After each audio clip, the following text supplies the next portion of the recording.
Salam, teman-teman terkasih dalam Kristus. Apa kabarnya hari ini? Semoga kita semua selalu dalam lindungan dan kasih Tuhan.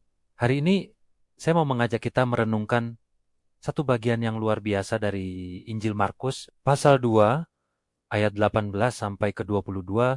Ini adalah kisah yang sangat relevan untuk kehidupan kita, tentang tradisi, perubahan, dan bagaimana kita menyambut hal yang baru dari Tuhan.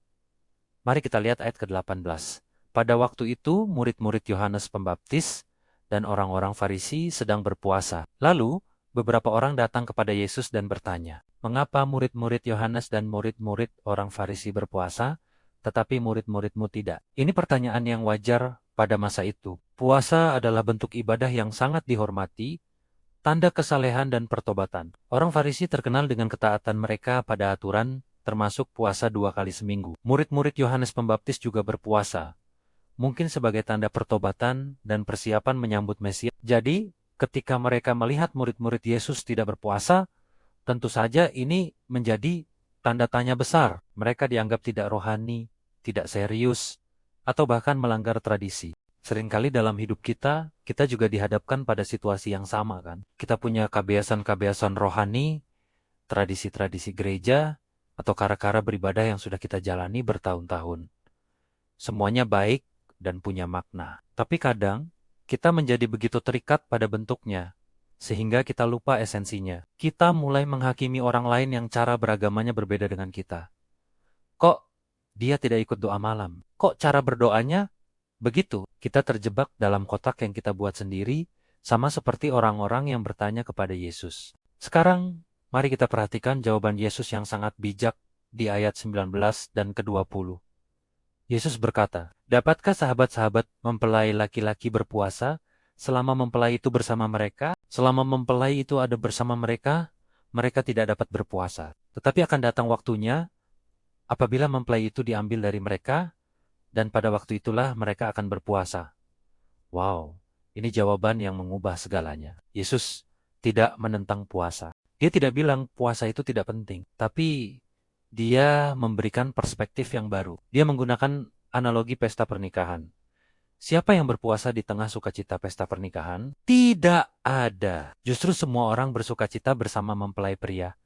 Yesus adalah mempelai pria itu. Kehadirannya di dunia adalah momen sukacita yang terbesar dalam sejarah umat manusia. Murid-muridnya sedang mengalami sukacita yang luar biasa karena Sang Mesias, Sang Juru Selamat, ada bersama mereka secara fisik. Ini bukan waktunya untuk berduka atau berpuasa, tetapi waktunya untuk bersukacita. Puasa yang seringkali merupakan ekspresi kesedihan atau kerinduan akan Tuhan, menjadi tidak relevan ketika Tuhan sendiri hadir di depan mata mereka. Ini mengajarkan kita satu hal penting.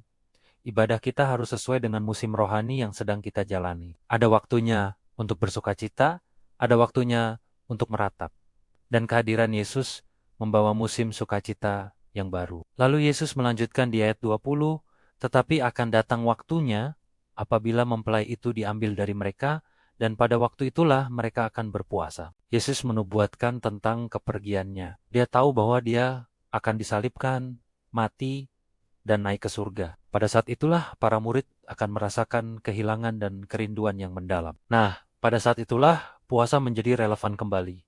Sebagai ekspresi kerinduan mereka akan kedatangania yang kedua kali. Ini menunjukkan bahwa Yesus menghargai setiap bentuk ekspresi iman, asalkan ditempatkan pada konteks yang tepat dan lahir dari hati yang tulus. Pelajaran bagi kita adalah, apakah ibadah kita, entah itu puasa, doa, atau pelayanan, lahir dari sebuah keterpaksaan tradisi atau lahir dari hubungan kita dengan Kristus? Apakah kita melakukannya karena memang sudah seharusnya begitu, atau karena kita merasakan sukacita atas kehadiran-Nya dan kerinduan saat kita merasa jauh darinya? Tuhan tidak melihat seberapa sering kita berpuasa, tapi Dia melihat hati kita. Apakah hati kita penuh sukacita karena Sang mempelai pria ada bersama kita? Kemudian Yesus memberikan dua perumpamaan yang sangat kuat di ayat 21 dan ke-22 ayat 21. "Tidak seorang pun menambalkan secarik kain yang belum susut pada baju yang tua.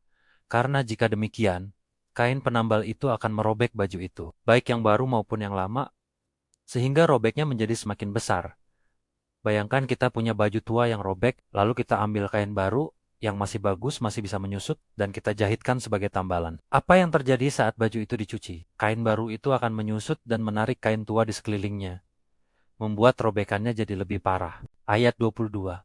Demikian juga tidak seorang pun mengisikan anggur yang baru ke dalam kantong kulit yang tua. Karena jika demikian, anggur yang baru itu akan mengoyakkan kantong itu, sehingga anggur itu dan kantongnya dua-duanya terbuang. Tetapi anggur yang baru hendaknya disimpan dalam kantong yang baru pula.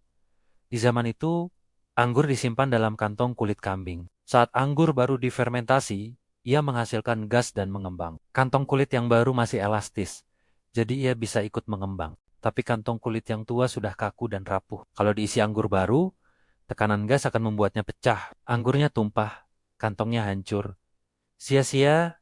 Apa maksud dari dua perumpamaan ini? Baju tua dan kantong kulit tua itu melambangkan sistem agama Yahudi pada masa itu. Yudaisme yang penuh dengan aturan, tradisi, dan hukum Taurat yang ditafsirkan secara kaku oleh orang Farisi. Sistem ini sudah menjadi tua, kaku, dan tidak lagi bisa menampung kehidupan yang baru. Lalu, apa itu kain baru dan anggur baru?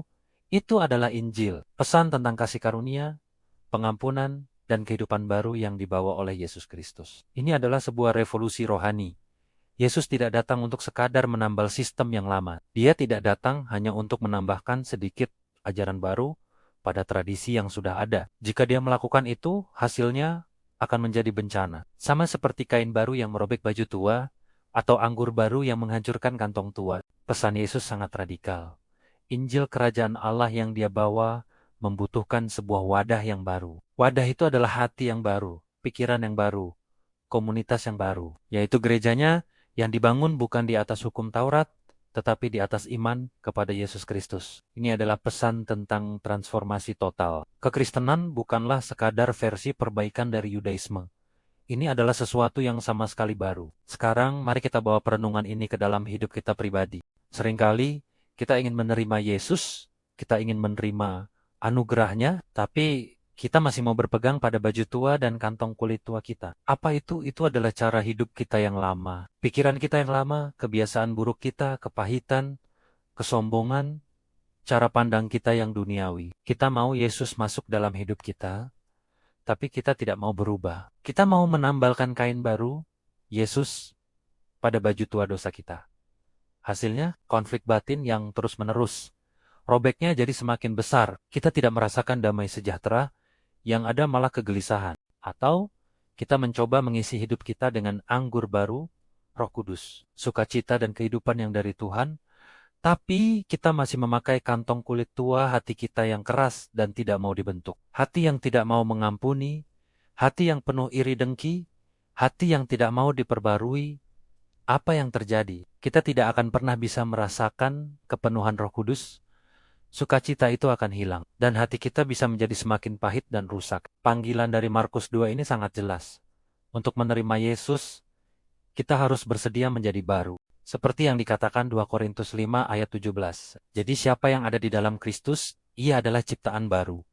Yang lama sudah berlalu. Sesungguhnya yang baru sudah datang, Tuhan tidak tertarik untuk menambal kehidupan lama kita. Dia ingin memberikan kita kehidupan yang sepenuhnya baru. Dia tidak mau hanya memperbaiki beberapa kebiasaan buruk kita. Dia mau mengganti hati batu kita dengan hati yang taat. Ini berarti kita perlu kerendahan hati untuk mengakui bahwa kantong kulit kita sudah tua dan tidak layak lagi. Kita perlu keberanian untuk melepaskan cara hidup kita yang lama, meskipun itu sudah terasa nyaman. Kita perlu iman untuk percaya bahwa anggur baru yang Tuhan tawarkan jauh lebih baik dari apapun yang pernah kita rasakan. Bagaimana caranya menjadi kantong kulit yang baru? Dengan datang kepada Yesus setiap hari. Dengan mengizinkan Vermonea membentuk ulang cara berpikir kita. Dengan membiarkan Roh Kudus melembutkan hati kita, membuatnya elastis dan siap menerima hal-hal baru yang ingin Dia kerjakan dalam hidup kita. Ini adalah proses seumur hidup,